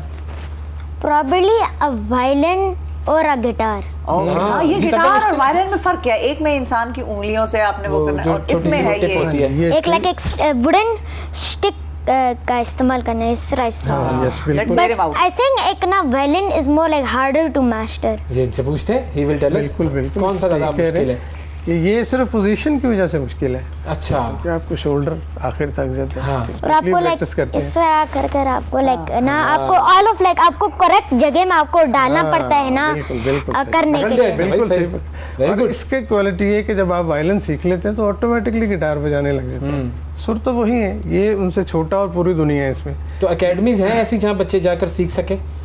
बिल्कुल, हमने तो बनाई हुई है पिंडी में। और हाँ जी, बाकी जो मेन बनानी चाहिए वो नहीं है। वो तो गवर्नमेंट लेवल पे ऐसा कुछ भी नहीं है जी। और अगर एक ही है वो कराची में, जहाँ से आप भी पढ़ के आए। जी जी जी, National Academy of Performing Arts. बिल्कुल वही है। PNCA यहाँ पर PNCA कुछ भी नहीं कर रहे। अच्छा, कुछ भी नहीं। और चाहिए तो उनको भी है और लोक विरसा को भी चाहिए कि वो ऐसा बना ले। एटलीस्ट जगह तो है कि हम जाके हम ही बता दें, लेकिन वो करें तो सही ना शुरू। लोग हमसे पूछते हैं। आखिरी चीज कि अगर एक अच्छा म्यूजिशियन हो जो किसी भी इंस्ट्रूमेंट को बजा रहा हो तो वो अच्छे तरीके से गुजर बसर कर लेता है और बड़े आराम से, बहुत आराम से, बहुत अच्छे तरीके। बल्कि जितनी वैरायटी उतना अच्छा। बिल्कुल बिल्कुल। ये गुजर बसर क्या, आप अब उसकी वैल्यू हम आप देख लें। हम जहाँ जाते हैं कई दफ़ा ऐसा होता है कि हम किसी ऑफिस में जाते हैं, हमारा कोई नहीं, हमें कोई ना कोई पहचान लेता है। अच्छा आप वो है, अच्छा अच्छा, तो हमारा काम 1 मिनट में हो जाता है। वेरी गुड, जबरदस्त। ये भी फायदा है, बहुत फायदा, बहुत कुछ नहीं। तो जब मैं भी लास्ट टाइम ट्रेन में जा रहा था, एक साहब बैठे मुझे, नहीं आप खाना खा लें। अब मुझे शर्म आया। जी जी, रिस्पेक्ट। हाँ, मुझे नहीं पता वो कौन है क्या है। मैं उनको कह रहा हूँ जी जी बड़ा शुक्रिया। It's like very hard to like go unnoticed, like किसी को ना पता चले कि आप लाइक ये बहुत फेमस से बंदे हो। Like it's very hard to like do that. Yes, लेकिन ये हमारे बिल्कुल। तो बिल आखिर उन्होंने मुझे खाना खिला दिया। और मैं जब पैसे नहीं मेरी तो खुशकिस्मती। आप शाम तनक वाले हैं? मैंने कहा जी मैं वही एक प्रोग्राम टीवी से करते थे शाम तनक। बस वो जी हम तो बड़े फैन हैं आपके। हाँ जी, और रईस भाई कैसे हैं फलाना। तो ऐसे ये आप जब आप इंस्ट्रूमेंट कोई भी ले लें, वायलिन नहीं, वो आपको मुनफरिद कर देगा। ये फलाना गिटार वाला यार, स्कूल कॉलेज में तो कहीं भी आप, अच्छा वो जो गाता है ये आपको अलग कर देगा। हाँ आपको अलग बिल्कुल आपकी पहचान बना देगा। दूसरा आप देख लें, जितने यंगस्टर नए आए, एक गाना उनका हिट हुआ और वो कहाँ पहुँच गए। ये वाहिद काम है, इसमें कुछ भी ऐसा नहीं है। मुझे नहीं समझ आती वालिदैन क्यों मना करते हैं किसके कामों में।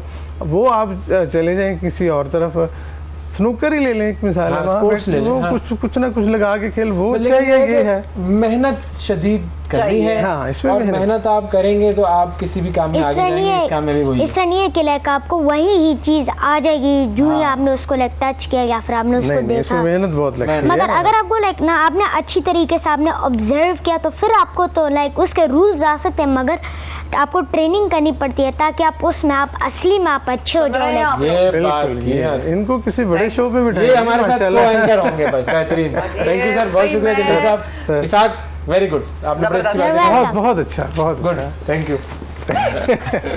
नाज़रीन, वक्फा लेते हैं, वक्फे के बाद दोबारा हाजिर होंगे, हमारे साथ रहिएगा।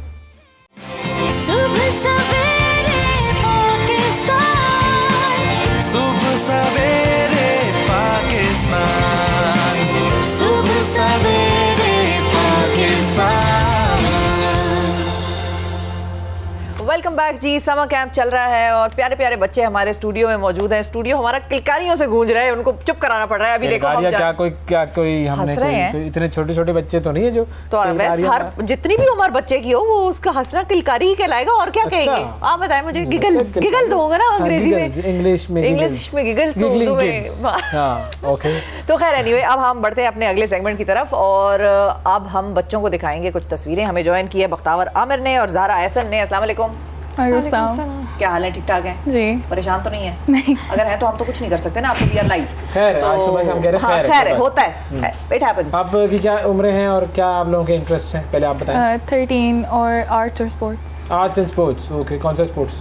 वॉलीबॉल और बैडमिंटन। वॉलीबॉल और बैडमिंटन। तो आगे क्या आपका इरादा है? स्पोर्ट्स का तो कोई इरादा नहीं है। क्यों भाई? अब आप हमारे वजीर आजम साहब बैडमिंटन खेल रहे हैं, उनकी वीडियो देखी आपने? हाँ, अरे कैसे बच्चे हो भाई? चलो एनीवे आप बताएं जरा। 15 एंड आर्ट्स। हाँ आर्ट्स। स्पोर्ट्स। आपका क्या इंटरेस्ट है आगे? आर्किटेक्चर में। आर्किटेक्ट बड़े पैसे बनाते हैं कुछ। हाँ मैंने देखा है, मैं जानता हूँ एक दो आर्किटेक्ट्स को, बड़े पैसे बनाते हैं। ये सोचा हुआ है आपने? अच्छा सोचा है, सही सोचा हुआ है। तो पहले ही शीज़ क्लियर। हाँ, इकोनॉमी के हालात ऐसे हैं कि उनको अपनी जेब के बारे में पहले सोचना है। अच्छा अब हम करेंगे क्या इस सेगमेंट में? ठीक है, हमने आपको दिखानी है कुछ फोटोज और वो फोटोज हम दिखाएंगे और आपने पर्सनालिटी गेस करनी है। दोनों के मैं कॉलम्स बना रही हूँ, you have to be quick. तो जो पहले जवाब देगा उसका पॉइंट हो जाएगा। ठीक है जी, रेडी करेंगे। 3 2 1 एंड स्टार्ट। जी कौन है ये? कौन है? मशहूर साइंटिस्ट, पाकिस्तानी साइंटिस्ट। कौन है? नोबेल इनाम भी मिला इन्हें। The only one actually in the field of science. In the field of science. नहीं पता? नहीं पता? नहीं। Zero doctor Abdul Salam. Next तस्वीर दिखाई जाए। नाजरीन जी ये शाहिद अफरीदी को सब जानते हैं, लाला सब जानते हैं। लाला बख्तावर का एक पॉइंट हो गया। अगली तस्वीर की तरफ आए। नेक्स्ट तस्वीर जल्दी से दिखाएं, वक्त की किल्लत है। टाइम नहीं वेस्ट करें जी। ये कौन है? ईदी साहब। बख्तावर का पॉइंट हो गया। क्या कर रही है ज़हरा? तेज शाबाश।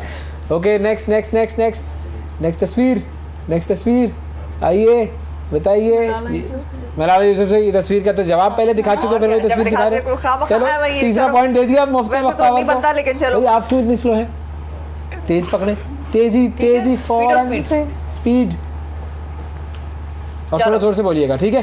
जैसे क्लास में शोर मचाते हैं ना रिसेस में, वैसे मचाया कभी शोर। चलो नेक्स्ट तस्वीर दिखाएं। कौन है? एक और बड़ी फिलैंथ्रोपिस्ट दुनिया की, बहुत बड़ा नाम, बहुत काम किए इन्होंने। इंडिया से इनका ताल्लुक, सोशल वर्क में इन्होंने बहुत काम किया।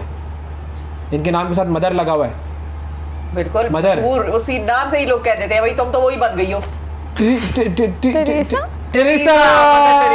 चलो एक पॉइंट दे दो भाई, एक पॉइंट। आधा पॉइंट वैसे इसमें मेरा है, ठीक है? लेकिन चलो कोई बात। मदर टेरेसा बहुत बड़ा नाम जी। अगली तस्वीर बताइए जी। रोना वाह, मैं तो नहीं समझ रहा था कि आप पूछ सकेंगे। कैसे पता चला आपको ये? पापा ने बताया। पापा ही काम करते हैं, पापा ही नहीं किया जो भी किया। आपा से बाहर ना हो जाए पापा, बस ये है। चले जी अगली तस्वीर। वेरी गुड भाई, ये तो जीते जा रहे हैं। कुछ करो भाई। अच्छा अभी यू हैव टाइम। ये भाई ये तो रुक ही नहीं रही। इनको समझाएं, कोई रोके, कोई मुंह पे हाथ रख दे। इनके इजाजत है, आपने जवाब देना है ना। आप इनके मुंह पे हाथ रख दे ताकि ये जवाब ना दे सके। आप जवाब दें, ठीक है? ओके ज़हरा अगली तस्वीर।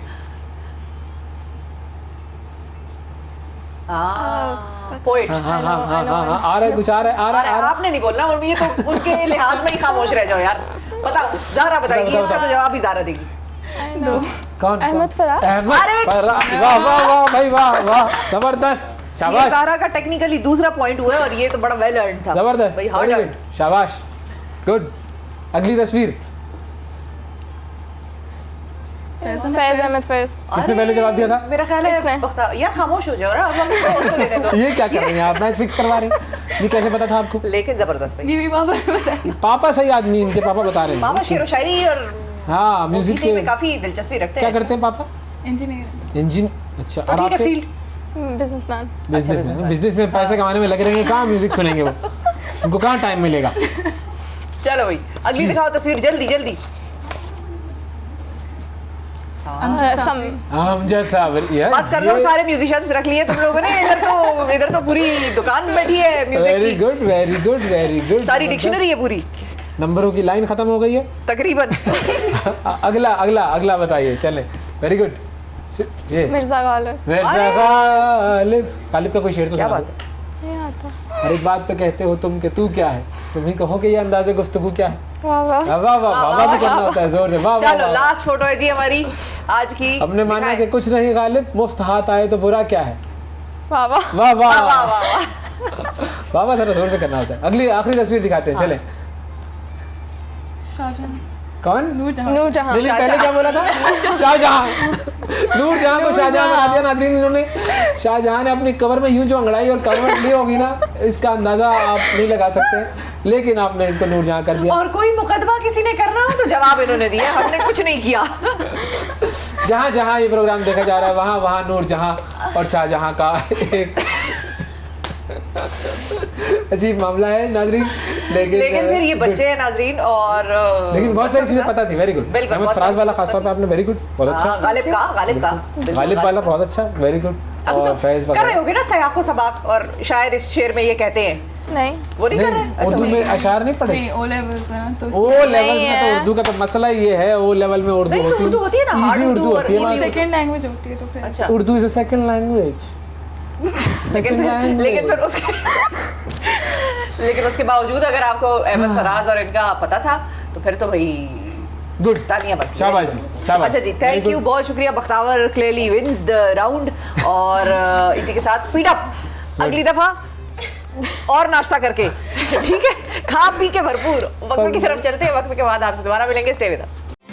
सुबह सवेरे पाकिस्तान, सुबह सवेरे पाकिस्तान, सुबह सवेरे पाकिस्तान।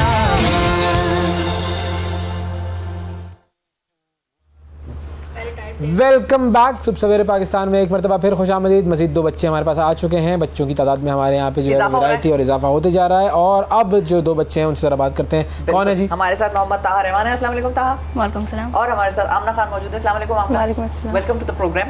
ताहा, बताइए अपने बारे में, आप कौन सी क्लास में हैं, क्या एज है आपकी? मैं क्लास 4 में हूँ और मेरी एज और 10 है। 10 है, ओके गुड। और आमना आपकी? मैं 14 इयर्स की हूँ और मैं ग्रेड 10 में हूँ।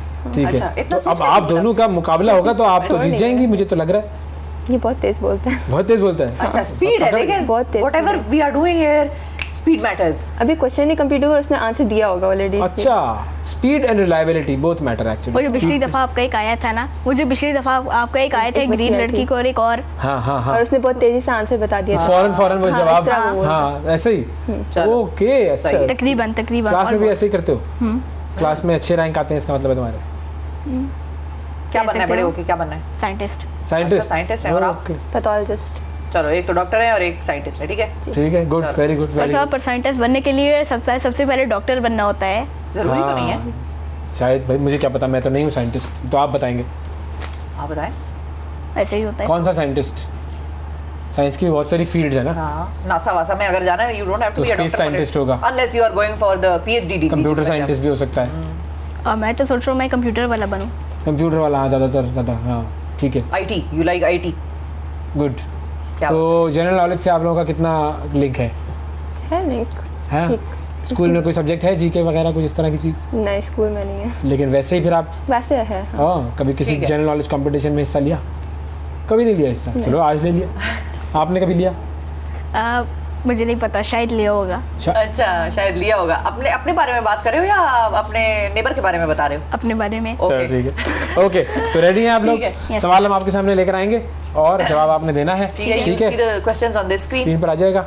चलो पढ़ के भी रेडी करते हैं नाजरीन। उर्दू इंग्लिश दोनों समझ में आती है? हाँ। पढ़ना आता है? आंसर इंग्लिश में देना है, उर्दू जैसे देना चाहो, फारसी में, सिंधी में, पंजाबी में, जैसे भी आंसर आपने देना है, ठीक है? और सबसे पहले देना, ठीक है? बस ठीक है। क्वेश्चन खत्म भी ना हो, मैं दे दो। क्वेश्चन खत्म ना हो, बस दे दो आंसर, कोई मसला नहीं है। दूसरे को रोक लो, पकड़ लो, मुंह बंद कर दो उसका, ठीक है? रेडी? चलो ओके जी, आते हैं हम अपने सवालों की तरफ। स्टार्ट कीजिए। पहला सवाल, चांद पदम नील आर्मस्ट्रॉन्ग। देखा, चांद पर कदम रखने वाले पहले शख्स का नाम क्या था? Neil Armstrong. दूसरा कदम रखने वाले शख्स का नाम क्या था? नील आर्मस्ट्रॉन्ग ही था वो भी, दूसरा कदम भी उसी ने रखा होगा ना। कैसी बातें कर रहे हो तुम लोग, वो लंगड़ा थोड़ी था बेचारा। नील आर्मस्ट्रॉन्ग अकेला एक पांव से जा रहा, उसने दूसरा कदम भी उसी ने रखा था। ठीक है, नील आर्मस्ट्रॉन्ग। पहला सवाल क्या? नाज़रीन, सेकंड क्वेश्चन बताइए जी क्या है? वाकई सही बात है, पहला जिसने रखा था उसी ने दूसरा भी रखा था, उसी की दूसरी टांग साथ थी अटैच। अल्लाह मियां ने बनाई भी थी। अगला सवाल, रेडियो किसने इजाद किया था? न्यूटन। नहीं, कार्मोनी नहीं है, मार्कोनी है। गलत जवाब था आपका, मार्कोनी। भाई देखिए स्पेलिंग के अल्फाबेट तो वही थे ना। कार्मोनी अलग है, मैं कोई इस तरह के नंबर नहीं दे रहा हूँ। कार्मोनी, ये क्या बात थी?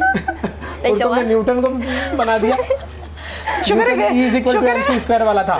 शुक्र है गलीलियो ने कह दिया। आ सकता था वैसे यार, आइंस्टाइन भी आ जाएगा। अच्छा चलो एनीवे, अगला दिखाई जी, थर्ड सवाल। तो किसी का भी नहीं हुआ। ओके, नेक्स्ट क्वेश्चन नाजरीन, किस सैयारे को रेड प्लैनेट कहते हैं? मार्स।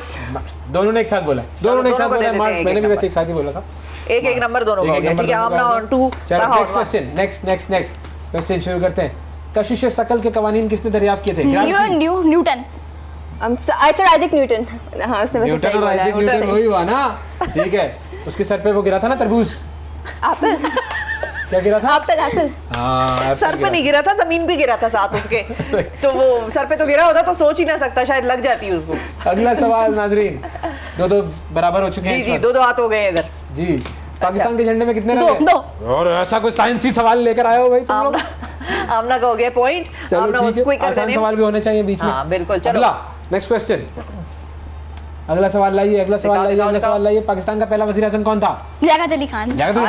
वेरी गुड नाजरीन, तो आगे निकल चुके हैं इस वक्त। नहीं, तीन हो चुके हैं। वेरी गुड, तीन। ओके, अगला सवाल लेकर आए, बताएं।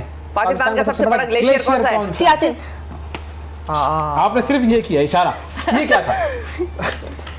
जवाब उसने दिया, ये क्या था? नहीं, मैं पहले हाथ ऐसे करता हूँ, फिर मैं जवाब देता हूँ। अच्छा, जवाब दे दिया। अब आप एक काम करना, हाथ आप इशारा करना, जवाब वो देगी। ठीक है, मैं इसको मुंह पकड़ लो, इजाजत है? अगले सवाल पर आते हैं। अच्छा, बुलिंग की इजाजत नहीं है, नहीं दी जाएगी। चलो भाई, अगला सवाल। पाकिस्तान ने T20 वर्ल्ड कप कौन से साल में? 1973 में नहीं जीता था भाई। 1992 में T20 वर्ल्ड कप नहीं जीता। T20 वर्ल्ड कप 50 ओवर्स का नहीं, 1992 वो वनडे था। ये सवाल का जवाब मुझे भी नहीं पता। 1957 यूनुस खान की क़यादत में जीता था हमने। 1994 जी, 1957 नहीं, 2000s। कौन है? 2010 2000 क्लोजर 2009। चलो भाई, अगला सवाल। ये टेक्निकल था, बच्चों को पता नहीं था। ये टेक्निकल सवाल था। वैसे वो कौन सा परिंदा है जो अपने बच्चों को दूध पिलाता है? चमगादड़। चमगादड़, बिल्कुल परफेक्ट भाई। चमगादड़, यस। क्या बात है, जबरदस्त। क्रिकेट का सवाल था ना, तो अगला बैट का सवाल आना ही था, है ना? चलो भाई, शाबाश आगे। अगला सवाल। शहद की मक्खी की कितनी आंखें होती हैं? 8। कितनी? 8। इशारा 4 क्यों कर रहे हो? कंफ्यूज कर रहे हो हमें? मैंने कहा 8। ये दोनों ने एक साथ कहा था मेरे ख्याल में, दोनों को दे देते हैं। बराबर चल रहे हो, बिल्कुल 5-5। हाँ, नेक टू नेक चल रहे हैं, बिल्कुल। चलो अगला सवाल। नाजरीन बताइए, अगला सवाल। पाकिस्तान का आइन किस साल में बनाया था? 1973। ये देखो 73 फौरन। भुट्टो साहब की फॉलोअर हो लगता है। जियाला। अच्छा, एनीवे, पॉलिटिकल बातें नहीं करें ओके बच्चों से, बच्चे गैर सियासी होते हैं। अभी भी देखा, अक्सर औकात लिखा हुआ था बच्चे गैर सियासी होते हैं। जी, चलो भाई, नेक्स्ट क्वेश्चन। अगला सवाल। हुजूर सल्लल्लाहु अलैहि वसल्लम पर पहली वही कहाँ नाज़िल हुई थी? गारे हिरा। दोनों ने साथ बोला है, गारे हिरा। बिल्कुल। चले भाई, जबरदस्त। वेरी गुड माशाल्लाह।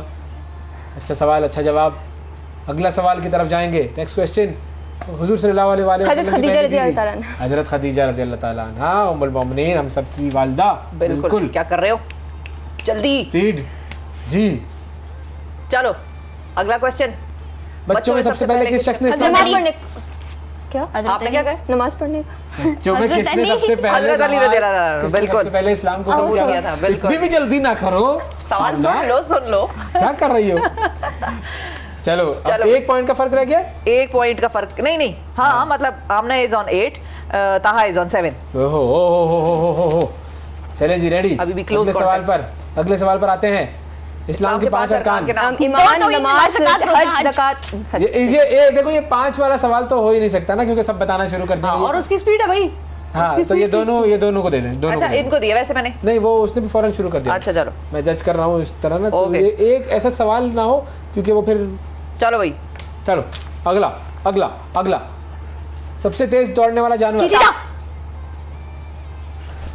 दोनों को दे दिया मैंने। है मुझे लगा आमना ने पहले कहा। अच्छा मुझे लगा उसको भी दे दे यार। ये देखो डोनेशन मदर टेरेसा अभी था ना। मदर टेरेसा कितनी अच्छी बच्ची है ये, शाबाश।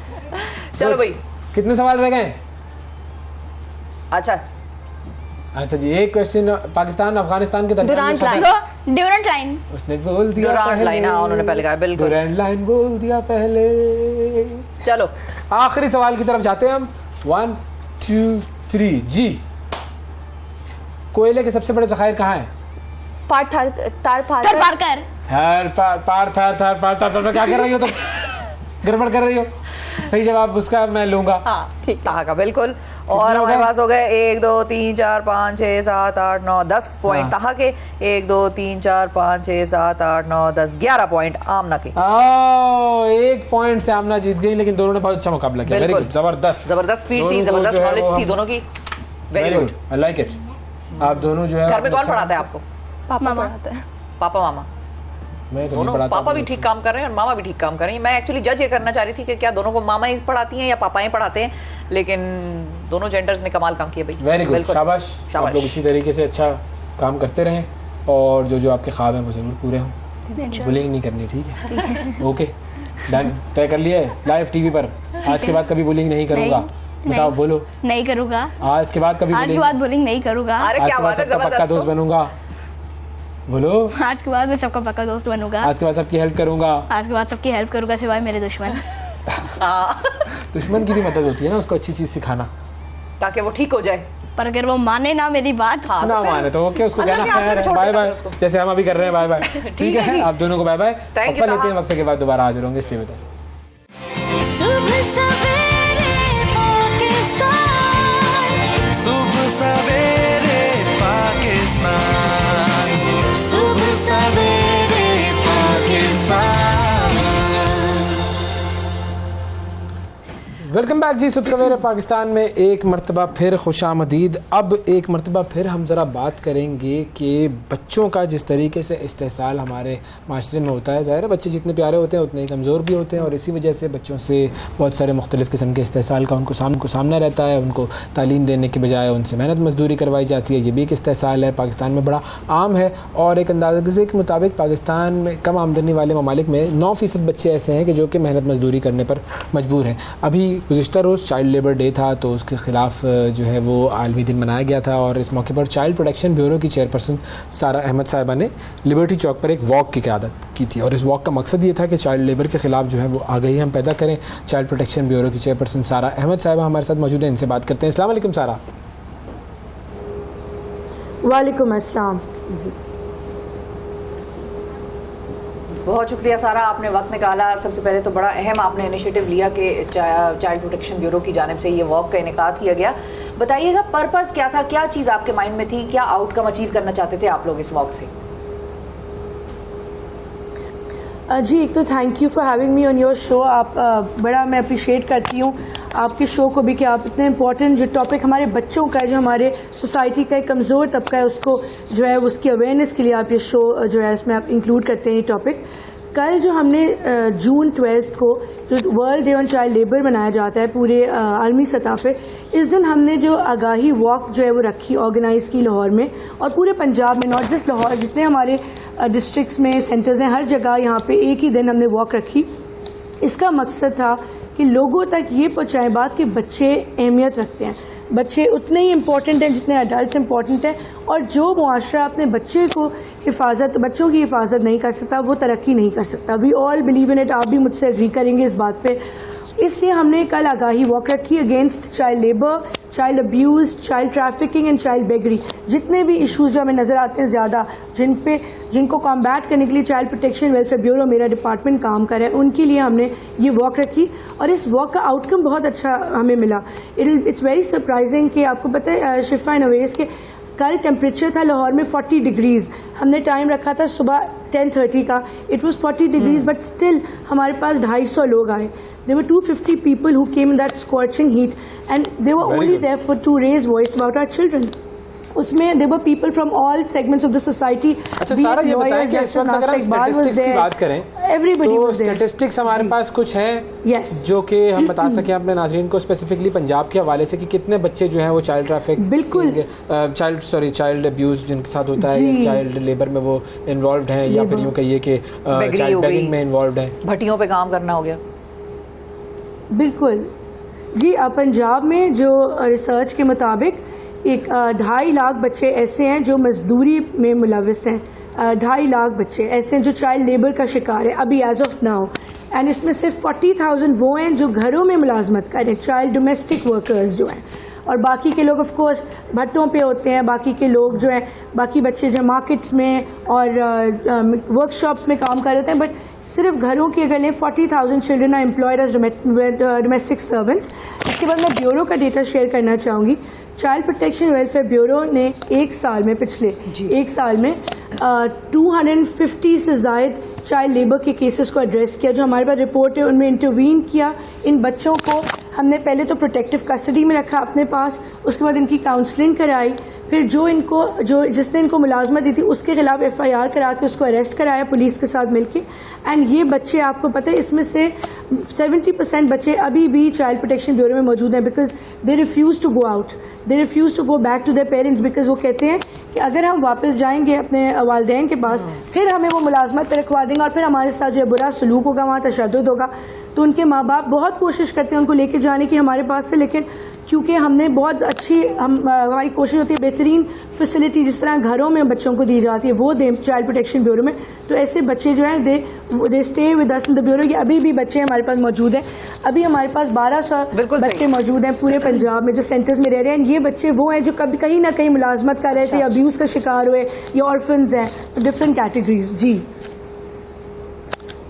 किस किस तरह से अब्यूज़ किया जाता है इनको? कुछ अगर एग्जांपल्स दे सकें हमें। जी बिल्कुल, देखें जो बच्चे चाइल्ड लेबर में मुलविस होते हैं ऑफ कोर्स वो वल्नरेबल होते हैं, उनकी फैमिलीज उनके साथ वहाँ पे नहीं होती, एंड इवन वो बच्चे जो माँ बाप बच्चों को बोर्डिंग स्कूल्स में या मदरसों में रखवा देते हैं उनके साथ हर तरह का अब्यूज़ होता है।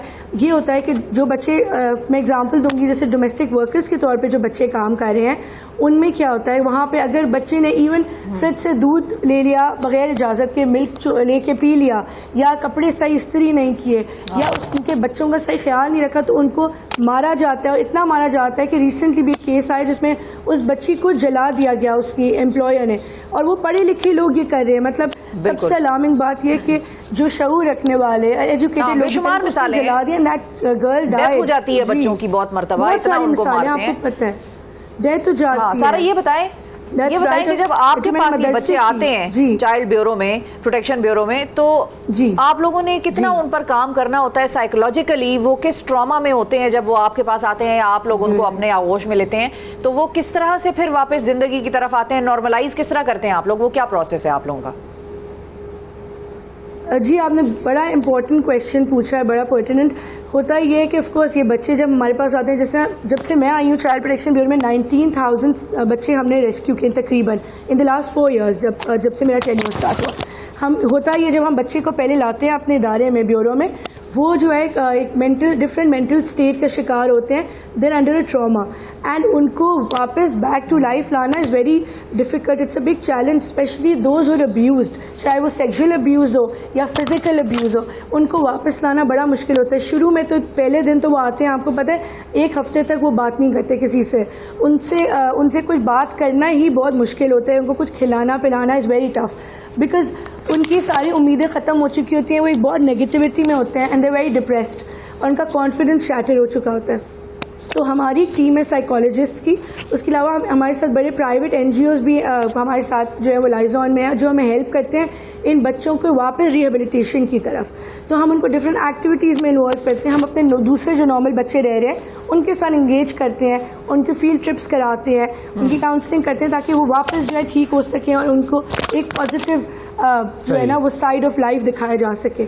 इसके बाद हम इनकी स्किल डेवलपमेंट पे काम करें जो पहले नहीं हो रहा था, वेरी इंपॉर्टेंट टू मेंशन। मुझे ये बताएं जी सही जी देखिए, दो चीजें जी मैं आपको बता रही थी कि फॉर्मल एजुकेशन के साथ साथ चाइल्ड लेबर में एंगेज कर रहे होते हैं, तो उन बच्चों को उन बच्चों को जिन लोगों ने रखा होता है वो ज़ाहिर है जुर्म कर रहे हैं, तो इस जुर्म की सज़ा हमारे यहाँ पे क्या है और उस सज़ा पर कितनी इम्प्लीमेंटेशन होती है? जी ओके, तो पंजाब डोमेस्टिक वर्कर्स एक्ट है 2016 का, जो कहता है कि जो बच्चे को मुलाजमत पर 15 साल से कम उम्र बच्चे को मुलाजमत पर रखना एक जुर्म है according to this law. And जो रखता है और जो रखवाता है वो जो है ना दोनों इक्वल के जो है वो मुजरिम है। तो हम ये होता है कवानीन मौजूद है लेकिन इनकी इम्प्लीमेंटेशन में ऑनेस्टली उतनी सीरियसनेस नहीं है जितनी होनी चाहिए। चाहे आप मतलब जितने भी इदारे हैं, सियासी इदारे, हुकूमती इदारे, अदलिया, सब की तरफ से ना they should be more seriousness towards implementation.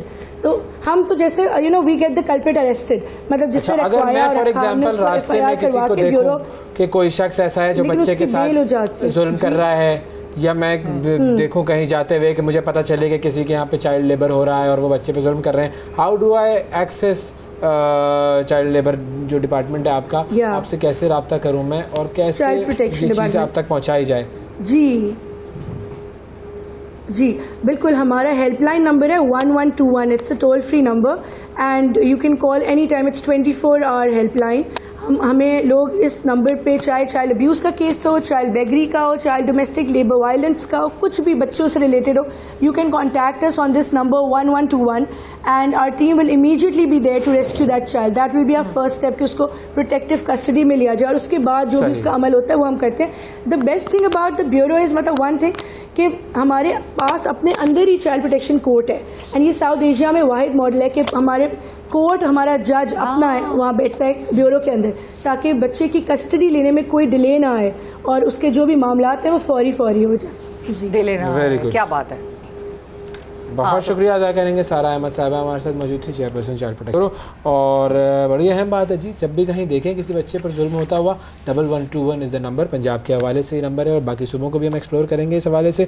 जाते जाते मेहदी हसन खान साहब, पाकिस्तान का एक ऐसा नाम जिसने फिल्मी गीत, गज़ल, कोई भी किस्म की क्लासिकी गायकी लोगों के दिलों पर उन्होंने राज किया, आज उनकी 13वीं बरसी है, तो उनका जिक्र भी हमने अपने प्रोग्राम में करना था और उन्हें भी हम सुबह आगे की टीम की तरफ से सलाम पेश करते हैं। आज के प्रोग्राम में इतना ही, आपसे कल फिर मुलाकात करेंगे, उस वक्त तक के लिए इजाज़त दीजिए, अल्लाह हाफिज़।